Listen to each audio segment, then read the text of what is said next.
Os Estados Unidos discutem se autorizam a Ucrânia a usar armas de longo alcance contra a Rússia em território russo.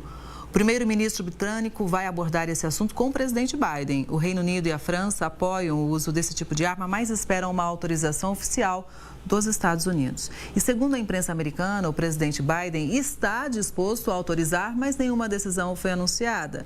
Já o presidente russo, Vladimir Putin, fez ameaças em um tom bastante direto e afirmou que se a Ucrânia usar mísseis contra o território russo, isso vai significar que a Rússia está em guerra contra os países da OTAN, aliança militar formada pelos Estados Unidos e boa parte dos países da Europa. Putin também decidiu expulsar 6 diplomatas do Reino Unido que trabalhavam na Rússia. Eles são acusados de espionagem. Quem chega para analisar essa e outras notícias é o Igor Lucena, que é doutor em economia e também em relações internacionais. Igor, boa tarde, seja sempre muito bem-vindo aqui ao Conexão. Eu pergunto o seguinte: a Rússia, claro que daria uma resposta, mas a Rússia realmente consegue enfrentar uma OTAN, hein?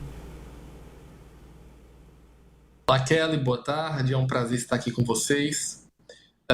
Muito difícil, eu acho que seria muito difícil a OTAN entrar em um conflito da guerra. A probabilidade de que os membros da OTAN vão autorizar o uso de armas é quase certa. Acho que isso está sendo apenas esperado para que haja uma declaração em conjunta. Mas Vladimir Putin tem pouca possibilidade de retaliação. Ele não utilizaria o uso de armas nucleares ou até mesmo de um ataque contra um país da OTAN, porque a retaliação, e vamos na maneira mais radical, né? Se Putin usasse o país da OTAN ou até mesmo contra a Ucrânia, armas táticas nucleares, a retaliar, a retaliação contra-ataque seria brutal. Não precisariam nem mesmo usar armas nucleares. A quantidade de equipamentos de bombardeiros de ponta que a OTAN tem dizimaria cidades russas inteiras e territórios onde estão os tanques nas fronteiras. Então, acho que nesse momento é muito Putin tentando impedir que isso ocorra e do que de fato que ele possa impedir esses ataques. E por que isso está acontecendo agora? A estratégia nesse novo momento da guerra, que ela é muito clara, levar o conflito para dentro da Rússia e isso fazer com que haja uma pressão para uma negociação. E nessa negociação, os ucranianos poderiam sair do território russo, a Rússia devolveria os territórios ocupados. E isso é tudo que Vladimir Putin não quer, porque a gente vai estar assistindo a derrota da Rússia. Exato, né? E realmente fica uma situação complicada e tensa, principalmente para os países europeus ali vizinhos desse conflito todo, né? Há um grande temor sobre o que a Rússia poderia fazer em relação aos países europeus. Mas é o seguinte, viu, Igor? O presidente ucraniano, Volodymyr Zelensky, disse que a Ucrânia tem um plano para derrotar a Rússia, que depende principalmente do apoio americano. A afirmação foi feita durante a visita do chefe da diplomacia dos Estados Unidos, Antony Blinken, a Kiev. Segundo Zelensky, este plano deve ser apresentado antes da segunda cúpula da paz, a fim de forçar a Rússia a acabar com a guerra diplomaticamente. O líder ucraniano já havia mencionado a preparação desse plano no final de agosto, sem dar mais detalhes. Na época, ele disse apenas que a incursão ucraniana na região russa de Kursk, lançada em 6 de agosto, fazia parte do projeto.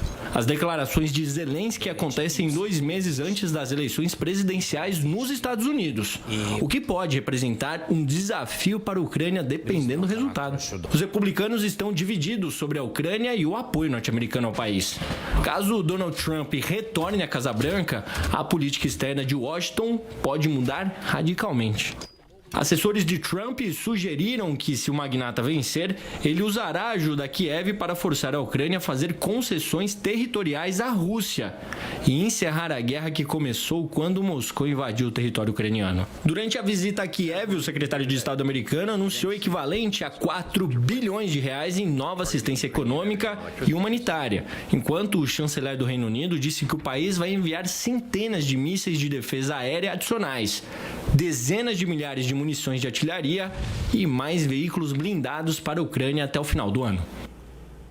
Pois é, inclusive no debate, né, Igor, o Trump ele foi questionado se para ele seria importante uma vitória da Ucrânia, né? Se para os Estados Unidos, na visão dele, seria importante, e ele se esquivou dessas respostas, né? Então, veja como é um assunto muito potente, inclusive internamente lá para os americanos, né, nesse período eleitoral.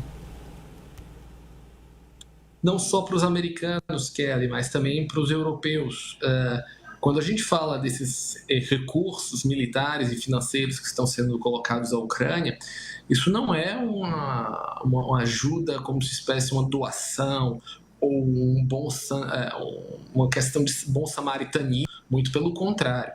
É muito mais barato proteger a Europa fazendo com que os próprios ucranianos lutem pela defesa do continente do que simplesmente negar ajuda, ter a Ucrânia como totalmente ocupada e logo depois ter que mobilizar tropas para defender, por exemplo, a Polônia ou outras nações.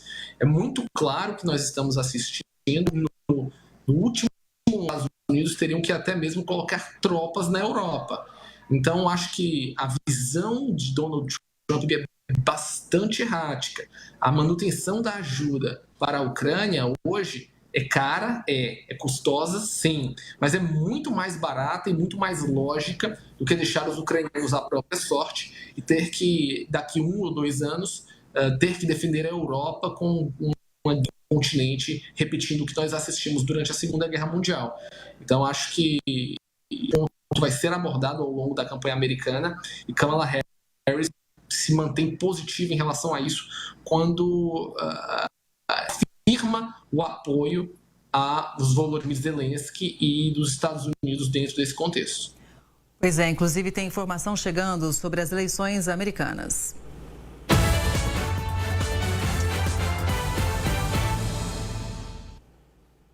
No primeiro dia de campanha desde o debate, Donald Trump e Kamala Harris concentraram esforços em comícios que podem decidir as eleições nos Estados Unidos. E tem mais notícias chegando para você também sobre esse assunto, porque é o seguinte, o candidato à presidência dos Estados Unidos, Donald Trump, diz que não vai participar de outro debate contra a rival Kamala Harris. Trump afirmou que não precisa de uma revanche porque venceu o debate da última terça-feira. Kamala reagiu dizendo que os dois devem aos eleitores um novo confronto. Segundo a maioria das pesquisas, Kamala se saiu melhor. O debate foi assistido por mais de 60 milhões de pessoas. Igor, qual é a sua avaliação sobre essa posição do Trump, hein?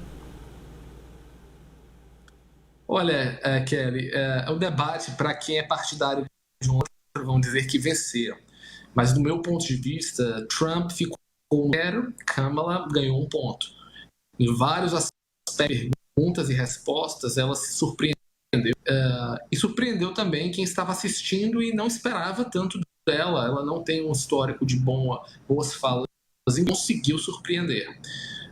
Então, não há dúvidas de que dito agora, hoje, de que não haverá um terceiro debate, ou seja, ele vai declinar dos próximos debates, mostra claramente que ele viu o peso que isso aconteceu com ele. Agora, diferentemente do Brasil, Kelly, acho muito difícil que o debate mude significativamente a questão de intenções de voto.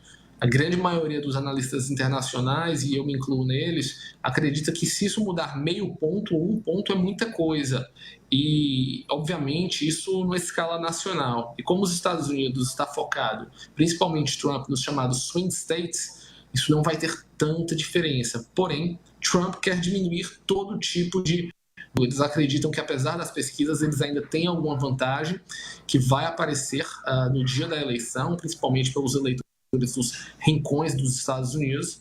Por isso, participar de debates onde ele basicamente não conseguiu emplacar suas teorias seria um ponto para Kamala Harris. Então, na prática, quem venceu o debate, principalmente pela própria desistência de um próximo debate, foi Harris.